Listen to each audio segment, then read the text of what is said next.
चोटी किस आयत को कहा गया है और इस आयत के ऐसे 5 कौन से राज हैं जिससे हम सब अभी तक अनजान हैं, और ये कौन सी आयत है जिसमें पूरा कुरान सिमट सा गया है। कुरान की सबसे बुलंद चोटी भी इसे कहा गया है। अस्सलामु अलैकुम नाज़रीन, आज हम कुरान पाक की उस आयत का जिक्र करने जा रहे हैं जहाँ पर अल्फाज ख़त्म हो जाते हैं और अल्लाह की बादशाहत का नज़ारा बाकी रह जाता है। हम सब लोग तो जानते हैं कि सूरह यासीन कुरान का दिल है और ये सूरह हमारी ज़रूरतों का भी हल है। और फिर सूरह रहमान को कुरान की दुल्हन कहते हैं, और जब भी हम लोग सूरह रहमान पढ़ते हैं तो कुरान की दुल्हन का दीदार करते हैं, और इस सूरह से हमारे दुखों का इलाज भी है। हम कुरान पाक के दिल को भी देखा, हुस्न को भी देखा। आज हम लोग इस सूरह के बारे में मालूमात हासिल करने जा रहे हैं जिसे कुरान की सबसे बड़ी चोटी कहते हैं।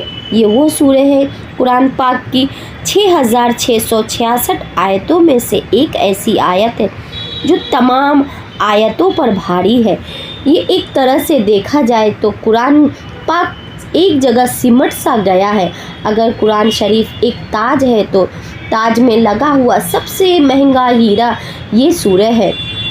ये सिर्फ आयत ही नहीं, जैसे हमारे प्यारे नबी आप सल्लल्लाहु अलैहि वसल्लम ने सारे कुरान की आयतों का सरदार करार दिया। इस आयत को आयतल कुर्सी का नाम दिया गया। ये वो आयत है, इसमें अल्लाह का इस्म आज़म छुपा हुआ है। इस आयत को पढ़कर दुआ मांगी जाए तो वो कभी भी रद्द नहीं होती। ये वो आयत है जो पूरी कायनात की हिफाजत का ज़रिया है। इस आयत और जन्नत के दरमियान सिर्फ मौत का फासला है। ये आयत उन लोगों के लिए भी है जो लोग अपने ही घरों में खौफ महसूस करते हैं और जो लोग जादू, जिन्नात, असरात के सर से परेशान हैं। ये आयत उन लोगों के लिए भी है जो अल्लाह की मार्फत और उसकी बादशाहत को पहचानना चाहते हैं। ये आयत कुरान की सबसे बड़ी रोशनदार आयत है। आपके दिल में एक सवाल होगा कि कुरान की सारी आयत अल्लाह का कलाम है। कुरान तो अल्लाह के एक नूर है, कुरान तो हिदायत का रास्ता है। फिर ये एक आयत में ऐसा क्या है? 6666 आयतों पर फजीलत हासिल क्यों है?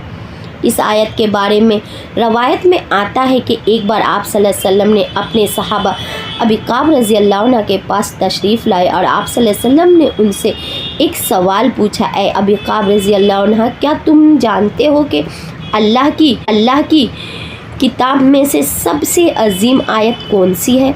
अबी काब रज़ी अल्लाह अन्हु ने बड़े अदब से कहा, अल्लाह और अल्लाह का रसूल ही जानता है। आप सल्लल्लाहु अलैहि वसल्लम ने उनसे दोबारा सवाल। आप सल्लल्लाहु अलैहि वसल्लम चाहते थे कि जवाब उनकी ज़बान से आए। आप सल्लल्लाहु अलैहि वसल्लम ने उनकी ज़बान से ही जवाब सुना। फिर अबी काब रज़ी अल्लाह अन्हु ने अपने इल्म पर गौर किया और फिर कहा, या रसूल अल्लाह, वो आयत है आयतल कुर्सी। आप सल्लल्लाहु अलैहि वसल्लम ने ये जवाब सुनकर उनके चेहरे से खुशी से खिल उठे। आप सल्लल्लाहु अलैहि वसल्लम ने खुश होकर अपना दस्ते मुबारक हज़रत अबी काब रज़ी अल्लाह अन्हु के पीठ पे मारते हैं जैसे शाबाशी दे रहे हो और फरमाया, ए अबी काब, तुम्हें इल्म मुबारक हो। इस रवायत से ये साबित होता है कि आयतल कुर्सी का सबसे अजीम होना ये सिर्फ एक इल्म कबूल नहीं बल्कि आप सल्लल्लाहु अलैहि वसल्लम की खुशनुदी और मेहर लगी हुई है। आप सबके दिलों में एक सवाल उठता होगा, ऐसा क्या है इस आयत में जो सब आयतों का सरदार है? सूरह फातिहा भी है, सूरह इखलास भी है, सूरह नास भी है, फिर सरदारी का ताज इस आयत पर क्यों रखा गया? उलमाए इकराम ने इस आयत की तारीफ़ जो बयान की है सुनकर आपके दिल खुश हो जाएगा। ये जो आयत है अल्लाह ताला का मुकम्मल तारुफ है। पूरे कुरान में सब कोई ऐसी आयत नहीं है जिसमें अल्लाह की ज़ात, अल्लाह की सिफ़ात और अल्लाह की चाहत का मुकम्मल पेश किया गया है। इस आयत में अल्लाह के 17 से ज़्यादा नामों को ज़ाहिरी, ज़मीरी सूरत में जमा कर दिए गए हैं, इसीलिए इस आयत में बहुत ज़्यादा अहमियत हासिल है। इस तरह सूरह इखलास अल्लाह की ज़ात का खुलासा है, उसी तरह आयतल कुर्सी अल्लाह की सिफ़ात और अल्लाह की खूबियों का और अल्लाह की बादशाहत का सबसे बड़ा तारुफ है। जब कोई भी बंदा इसको पढ़ता है तो वो अल्लाह की عظمت کا اقرار کرتا ہوا ہوتا ہے، اسی لیے یہ آیت سب سے عظیم ہے۔ آیت الکرسی قرآن کی چوٹی اس لیے ہے کہ اس کے عظمت کی گواہی آپ صلی اللہ علیہ وسلم نے دی ہے۔ اس آیت میں خزانہ چھپا ہوا ہے اللہ کی عظمت کا جو کہیں نہیں ملتا۔ اگر ہم اس آیت کو خفیہ راز کو سمجھ لیا تو ہمارے لیے سہولت کی کنجی بن جاتی ہے۔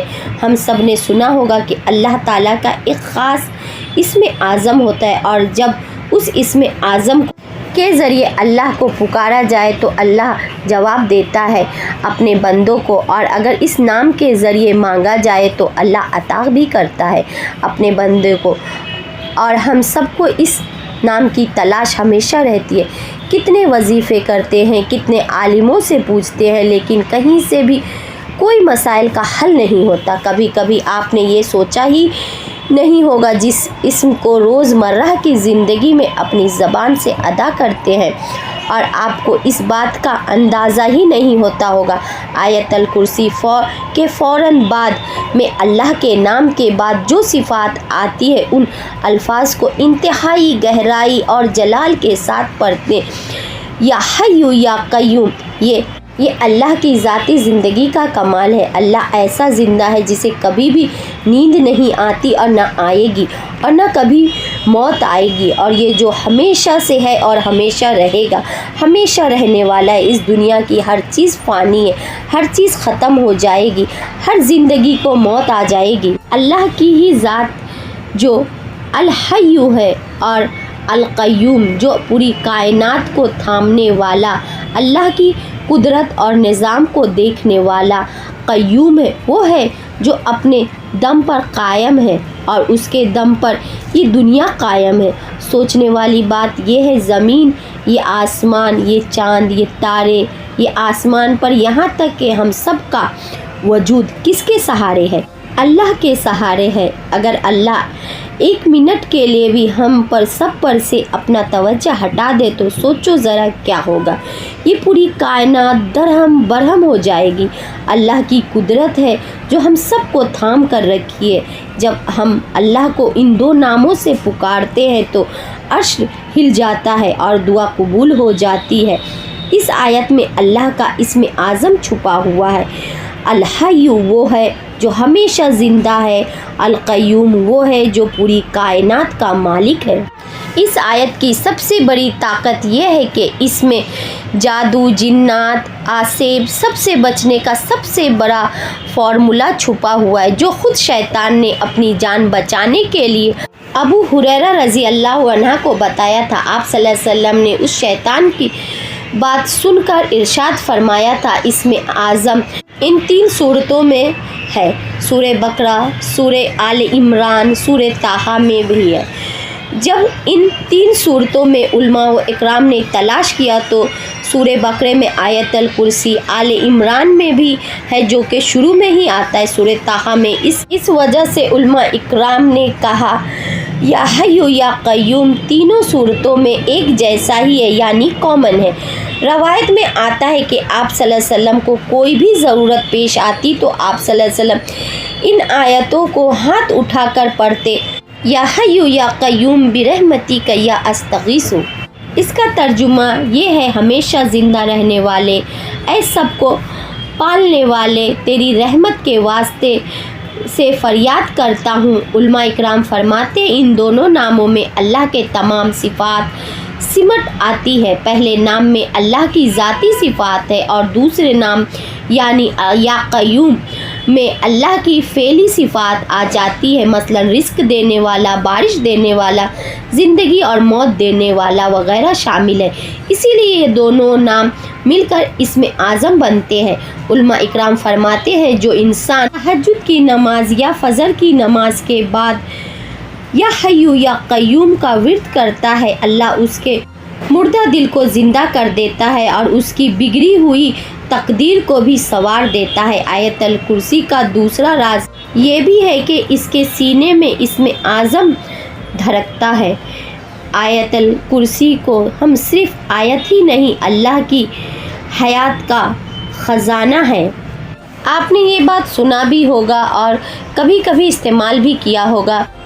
आज के दौर में हर एक दो घर छोड़कर ये सुना ही होगा, जादू कर दिया गया है या जिन्नात का साया है या फिर किसी ने कुछ तो करवा दिया है। ये सब इंसान को चैन नहीं लेने देता और इस चक्कर में लोग आलिमों के पास जाते हैं या फिर बाबाओं के पास भागते हैं। शैतान हमें चैन नहीं लेने देता। एक बार शैतान ने खुद अपनी जान बचाने के लिए बताया ये अमल। इस अमल की खुद आप सल्लल्लाहु अलैहि वसल्लम ने बताया। रवायत में है, इसका जिक्र हदीस में बुखारी में भी आता है और ये आयतल कुर्सी की सबसे बड़ी फजीलत है। एक रात मदीना शरीफ में आप सल्लल्लाहु अलैहि वसल्लम अबू हुरैरा रज़ी अल्लाह अन्हा पर रमज़ान के सदके फितरा और ज़कात के माल की देखभाल करने की ज़िम्मेदारी फरमाई गई। पहली रात का वक्त था। अबू हुरैरा रज़ी अल्लाह अन्हा पहरा दे रहे थे। अचानक उन्होंने देखा एक इंसान आया और गले में से मुट्ठी भर कर अपनी चादर में डालने लगा। अबू हुरैरा रज़ी अल्लाह अन्हु ने फ़ौरन उससे पकड़ लिया और कहा, खुदा की कसम, मैं कल सुबह तुम्हें अब सल्लल्लाहु अलैहि वसल्लम की खिदमत में पेश करूँगा। उस इंसान ने रोने लगा और मन्नतें करने लगा और कहने लगा, मैं मोहताज हूँ, मेरे छोटे छोटे बच्चे हैं, मैं बहुत ज़रूरतमंद हूँ, मुझे छोड़ दो। अबू हुरैरा रज़ी अल्लाह अन्हु का दिल नरम हो गया और उन्होंने उसको छोड़ दिया। जब सुबह हुई, आप सल्लल्लाहु अलैहि वसल्लम ने को वही के ज़रिए जान चुके थे। आप सल्लल्लाहु अलैहि वसल्लम ने हज़रत हुरैरा रज़ी अल्लाह अन्हा से पूछा, रात तुम्हारी कैदियों ने क्या किया? अबू हुरैरा रज़ी अल्लाह ने अर्ज़ किया, या रसूल अल्लाह, उसने अपनी इज़्ज़त और गुर्बत का वास्ता दिया तो मैंने उसे छोड़ दिया। आप सल्लल्लाहु अलैहि वसल्लम ने अर्ज़ किया, उसने तुम्हें से झूठ बोला, वो फिर से आएगा। अब हुरैरा रज़ी अल्लाह अन्हा को यकीन था कि अब वो फिर आएगा, क्योंकि आप सल्लल्लाहु अलैहि वसल्लम ने फरमा दिया था। दूसरी रात फिर वो आया और फिर से पकड़ा गया और फिर से उसने मन्नतें की और फिर से छूट गया। तीसरी रात फिर वो आया। उस रात अबू हुरैरा रज़ी अल्लाह अन्हा ने उसे अपने दोनों हाथों से पकड़ लिया और फरमाया, अब तो मैं तुझको बिल्कुल भी नहीं छोड़ सकता हूँ, क्योंकि ये तीसरी रात है। अब शैतान ने अपनी जान बचाने के लिए एक सौदा किया और कहा, मुझे छोड़ दो, मैं तुमको ऐसे कलमात सिखाता हूँ, उसको अगर तुम पढ़ लोगे तो तुमको अल्लाह से बहुत नफ़ा देगा। अबू हुरैरा रज़ी अल्लाह अन्हा को इल्म का बहुत शौक़ था। उन्होंने पूछा, अच्छा वो कौन से कलमात हैं? शैतान ने कहा, आयतल कुर्सी है। उन्होंने कहा, इसका फ़ायदा क्या होगा? शैतान ने कहा, अगर तुम ये पढ़ लोगे तो अल्लाह की तरफ से तुम पर एक निगहबान यानी फ़रिश्ते मुकर्रर हो जाएंगे। सुबह होने तक कोई भी शैतान तुम्हारे पास नहीं आ सकता है। अबू हुरैरा रज़ी अल्लाह अन्हा ये सुनकर उसको छोड़ दिया और जब सुबह हुई तो अबू हुरैरा रज़ी अल्लाह अन्हा आप सल्लल्लाहु अलैहि वसल्लम के दरबार रिसालत में हाजिर हुए तो हुजूर सल्लल्लाहु अलैहि वसल्लम ने पूछा, कैदी का क्या बना? उन्होंने सारा वाक़या सुनाया। उसने मुझे ये जुमला सिखाया। उस पर आप सल्लल्लाहु अलैहि वसल्लम ने फरमाया, जो हमारे ईमान की बुनियाद है, सुनो, इसने तुमसे ये बात तो सच कही, जबकि वो बहुत बड़ा झूठा खुद है। फिर आप सल्लल्लाहु अलैहि वसल्लम ने पूछा, जानते हो 3 रातों से तुम किससे बात कर रहे थे? अबू हुरैरा रज़ी अल्लाह अन्हु ने जवाब दिया, नहीं। आप सल्लल्लाहु अलैहि वसल्लम ने कहा, वो शैतान था।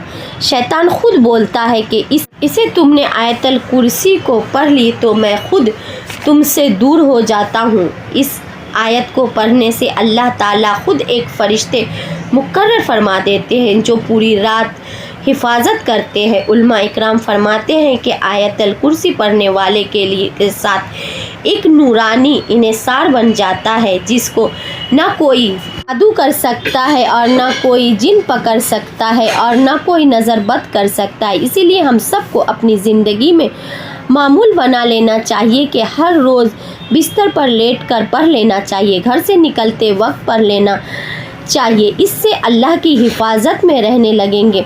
घर में दाखिल होते वक्त पढ़ने से शैतान घर में दाखिल नहीं होगा। आयतल कुर्सी का एक तीसरा राज ये है कि मोमिन के हिफाजत की चाबी है। आप सल्लल्लाहु अलैहि वसल्लम ने फरमाया कि अगर आप हर फ़र्ज़ नमाज के बाद एक बार आयतल कुर्सी पढ़ने वाले हैं, आपके और जन्नत के बीच मौत के सिवा कोई फासला नहीं। आयतल कुर्सी जन्नत की चाबी है। उलमा इकराम फरमाते हैं کہ اگر گھروں میں رزق کی کمی یا کوئی اور پریشانی ہو تو گھروں میں داخل ہوتے وقت آیت الکرسی پڑھنا چاہیے۔ ایک مومن کی اصل زندگی دنیا نہیں آخرت ہے، اور آخرت میں بھی جنت ہے، اور جنت میں جانے کا سب سے آسان اور مختصر راستہ یہ ہے کہ آپ صلی اللہ علیہ وسلم کی زبان مبارک سے ایک عظیم خوشخبری سنتے ہیں۔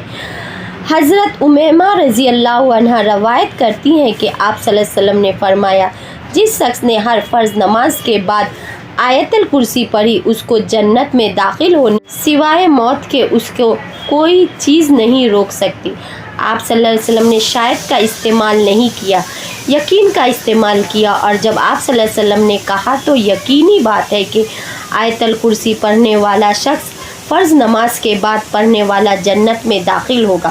آپ صلی اللہ علیہ وسلم نے فرمایا، اس کے اور جنت کے بیچ میں ایک دیوار ہے، اور وہ دیوار صرف اور موت کی ہے۔ جو انسان ہر فرض نماز کے بعد آیت الکرسی پڑھتا ہے وہ اللہ کی نظر میں جنتی ہو چکا ہوتا ہے۔ یہ عمل انسان کو ایسا کر دیتا ہے کہ قبر اور حشر کی سختیوں سے محفوظ کر دیتا ہے، یعنی پاکیزگی کی انتہا ہے۔ اس آیت الکرسی میں عمل ایسا آسان ہے، بس اللہ ہم سب کو آیت الکرسی پڑھنے والا بنائے۔